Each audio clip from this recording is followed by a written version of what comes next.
Good morning, everybody, and it's a pleasure to be here.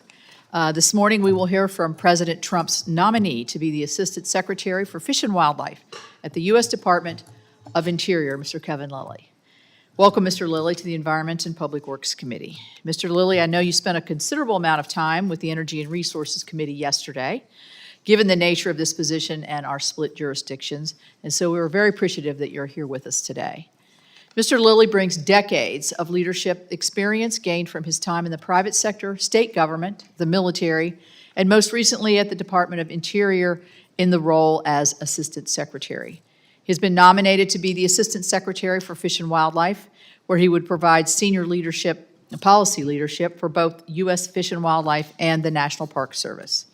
This role includes oversight of the implementation of the Endangered Species Act, ESA, conservation, and funding partnerships with states and landowners and stewardships of our national parks. The Fish and Wildlife Service also participates in the federal permitting process through the ESA consultation process. This process has been long, inefficient, and costly for projects and communities across the country. Any assistant secretary confirmed to this position must believe that federal agencies can protect threatened and endangered species while also providing timely consultation, habitat, and incidental take decisions to ensure that important infrastructure projects can responsibly and efficiently move forward. These projects should not be held hostage because federal agencies fail to coordinate early or establish clear schedules or make necessary determinations. Striking an appropriate balance between conservation and beneficial economic development is essential for all states, and that's no different than the state of West Virginia, my home. Oversight of the National Park Service is equally important in West Virginia. We have the New River Gorge National Park and Preserve. It's one of West Virginia's great natural resources and an important economic driver through tourism and recreation. I highly recommend it. The park has defied the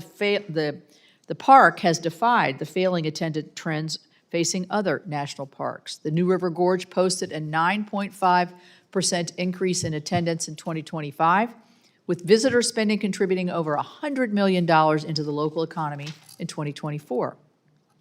However, the park only has now an acting superintendent instead of a permanent one.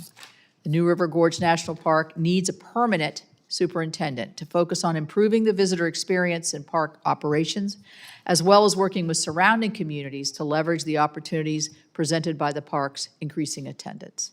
I expect the Assistant Secretary to make filling this position a priority for the National Park Service. West Virginians are proud conservationists with a tradition of hunting, fishing, and outdoor recreation throughout our beautiful state. The North American model of wildlife conservation has been a great success in this country in ensuring we responsibly manage public resources for the future. Unique in this model is the role our hunters, anglers, and outdoor recreationists play not only in local conservation work, but also in funding and helping to deliver conservation programs. This model supports recreation and tourism opportunities in local communities all across the country. Having leaders in Washington that appreciate these important partnerships is key to the continued success. I look forward to hearing from our nominee about his experience and issues he will prioritize if confirmed to this position. And with that, I would like to recognize Ranking Member Whitehouse for his opening statement.